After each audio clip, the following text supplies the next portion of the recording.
Hello friends, welcome to Knitography. I'm Patricia and I'm coming to you from the middle of Norway.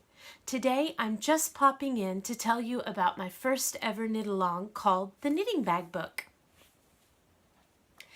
So I posted on Instagram that because I have reached vlog number 20, I would like to do my first knit along. And I ask you to grab yourself a small, very small book that could fit into any knitting bag that you might be using. A sock bag, a shawl bag, a sweater bag, and to then just quietly slip it into your regular knitting pictures that you share on Instagram using the hashtag knittingbagbook for a chance to win a gift certificate from Claire at the Woolly Thistle. So that has been really exciting, and I am especially grateful because you don't really know what the knit along is all about. So thank you for that support and that encouragement. And today I'm going to tell you what it is all about. It's really about using your knitting to stimulate the ritual of using your knitting bag book. Well, about 9 years ago, I became very ill and have tried lots of conventional medicines and, procedures and whatnot. And then about a year and a half ago, I found out that things had progressed in a negative way.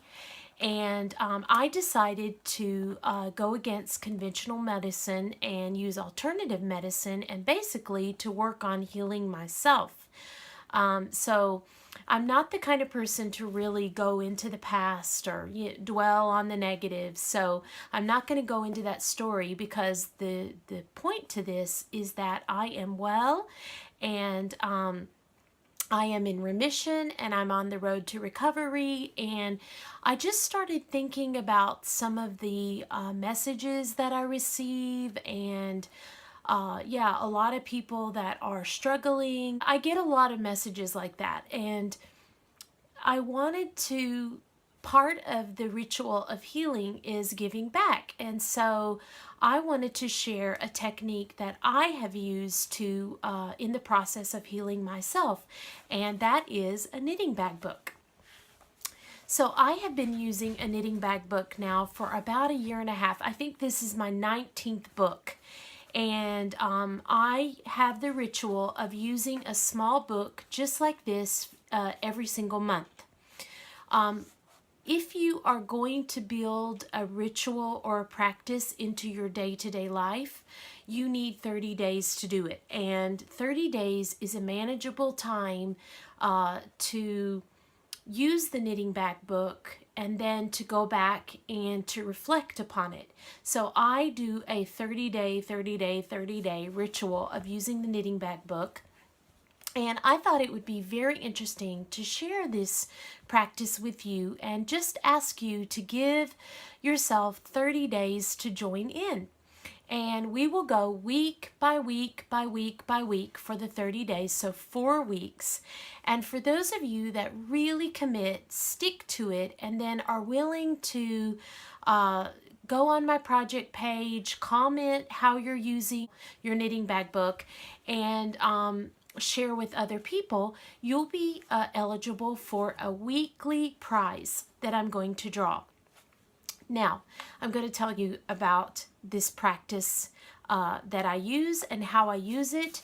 And the only thing that you're going to have to do is to really think about what you want to do, what you want to focus on, and what you want to use your knitting bag book for. So, as I said, you're going to have this book in your knitting bag. Whatever knitting bag you are taking or using at the moment, you're going to have your book inside there. You're not going to do any knitting until you use your knitting bag book. So first of all, I do have some notes because I know that this can sound alternative. This can sound maybe a little bit out there, but I hope you will stick with me and know that this is a practice that I have personally used for a long period of time and have had some very excellent results because of it. Now, pen and paper is a powerful tool. I did not grow up with technology.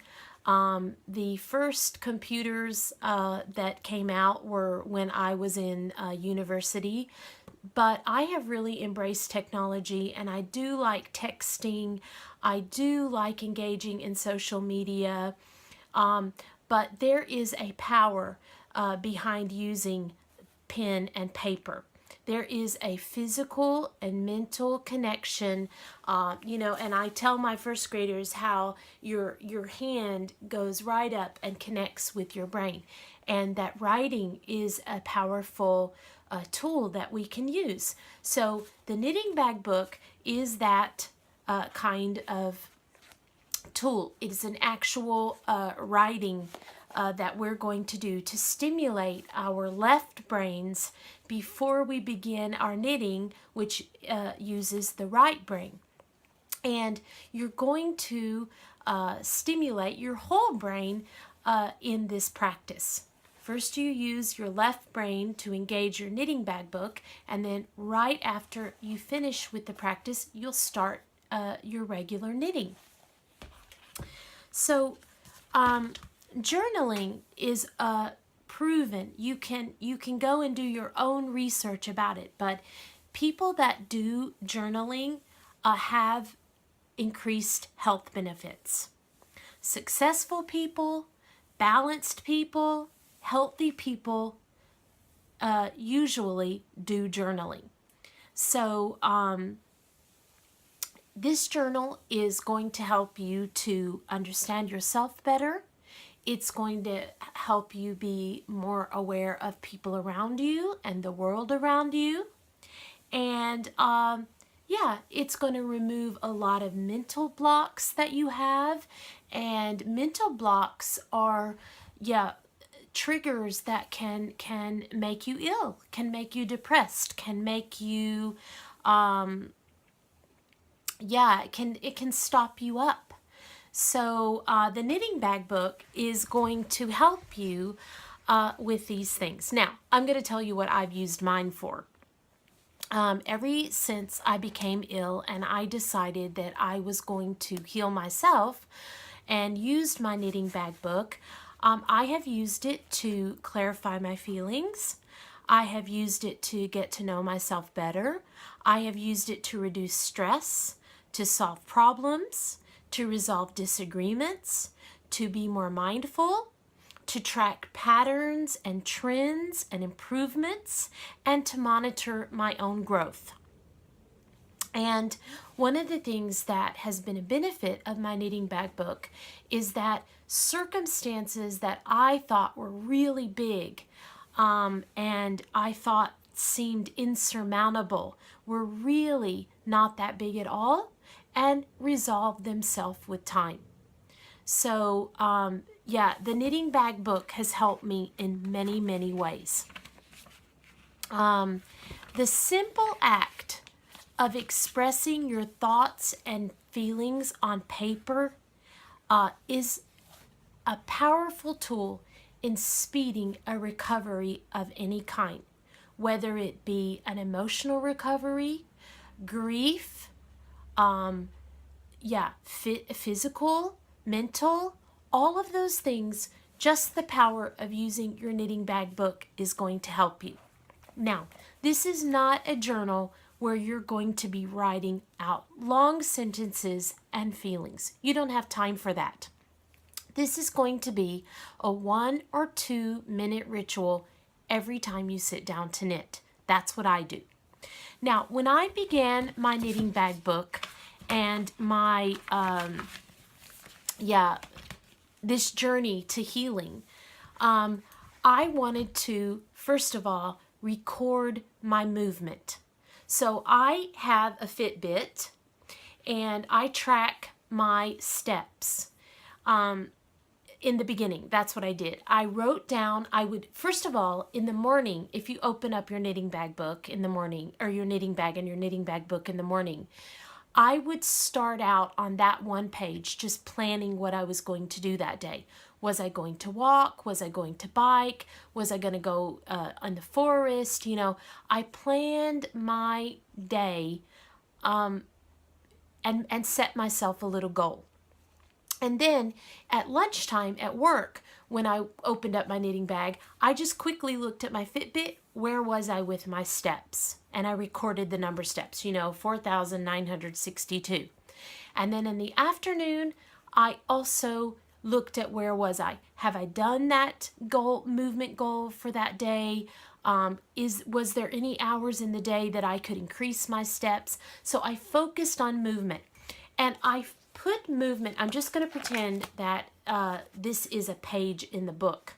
So up in the first corner, I recorded my movement.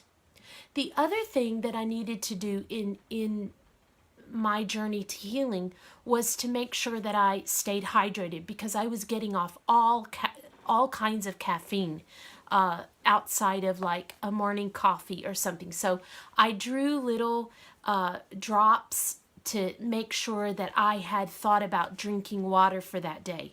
So up in the corner, movement and hydration.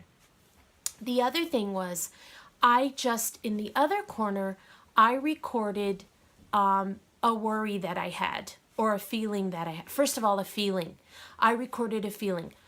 Was I frustrated? Was I angry? Was I peaceful? Was I joyful? Did I feel happy? I really just in that moment wrote down a feeling word.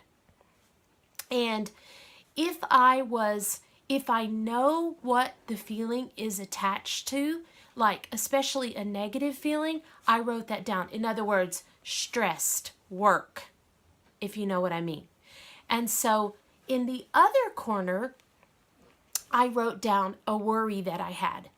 And one of the rituals that I used with the worry was, after I wrote down a couple of words about the worry kids, worry child in my class, worried about, transferring in New York when I go to Rhinebeck, I would just write that worry in the corner, and then I draw a line through it just to negate it, just to say that I have put that worry down and aside. Up in the top corner, I would always write, what has inspired me. What have I noticed? Let me see what my question is. What moved me today? What inspired me?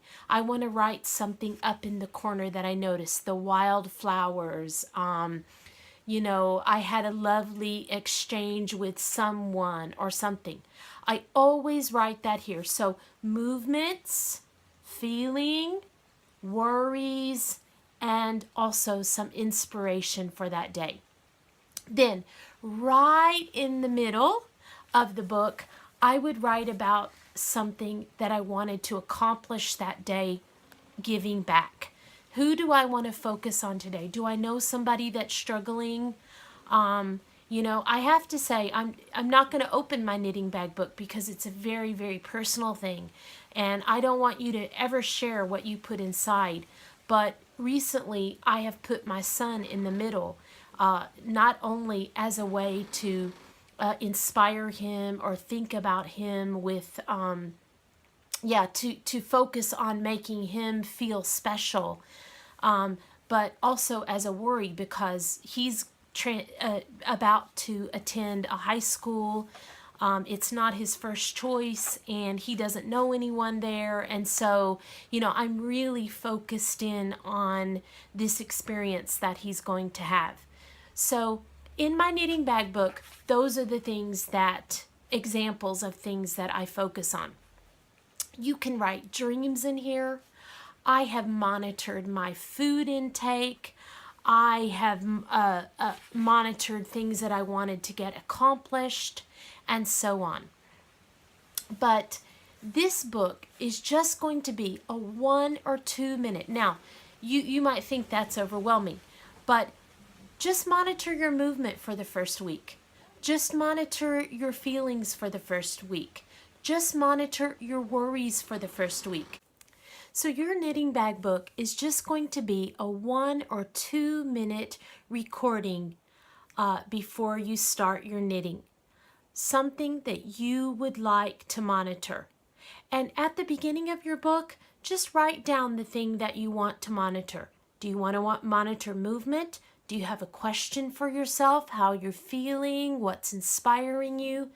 Just start simple in this first week and get yourself into the habit of opening your knitting bag, taking out your knitting bag book, make a quick jotting down of whatever it is you're focused in on, and then start your knitting. Try it. And then after a week, we'll go back and you'll reflect on those 7 pages and to look at what your week was.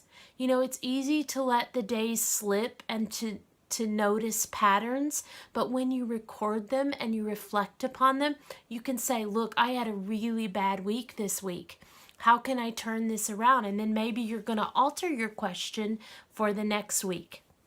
So that's really just a simple little overview of how I have done it and how I do it. I hope it's clear. I hope you're interested. I hope you'll give it a try. We will do it for 4 weeks to start with, but I would like you to know that I do it every single time I open my knitting bag. For me now, it's just a habit. I stimulate my left brain, get all of my worries out, get all of those things that are blocking me up, really monitoring my physical and mental health, and then I start my knitting. And of course, your knitting is only joy. If you're a knitter, it's only joy, and it's enhancing. It'll just enhance your knitting experience, because those rhythmic, meditative stitches that we do after just allows us to work out what we've recorded in our book. You know, it's often that I sit and I've recorded a worry and then I've drawn a line through it, and then as I'm knitting, I don't know, I just feel more positive about my worry or my feeling, if it's stress or frustration or anger, you know. And also, I notice that whenever I record my gratitude or the person that I want to focus in on, I start my knitting, and then I think about what can I do?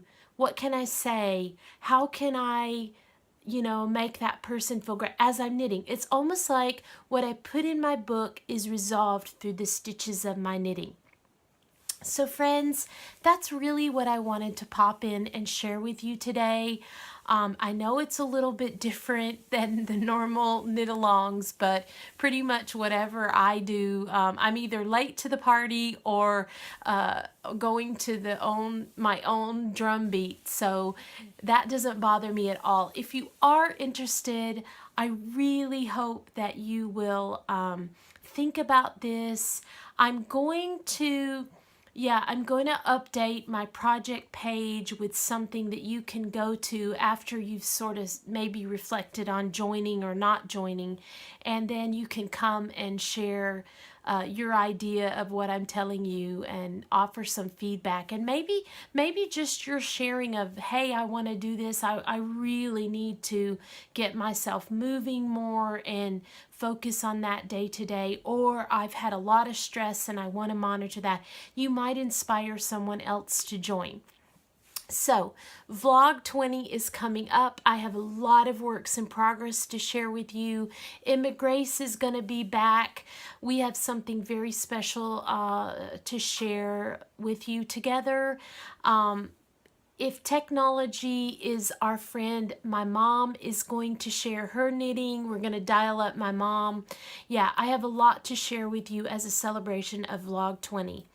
Anyway, friends, thank you for hearing me out. Thank you for getting your book out. You know, getting your knitting bag book out is half of it. That was really one of the reasons why I wanted to you know, inspire some interest first, because just having the book out is halfway to writing in it. So thank you for joining me. Thank you for having an open heart and considering this knit along. It's very different than other knit alongs. So yeah. Let me know what you think, and I'll see you in vlog 20.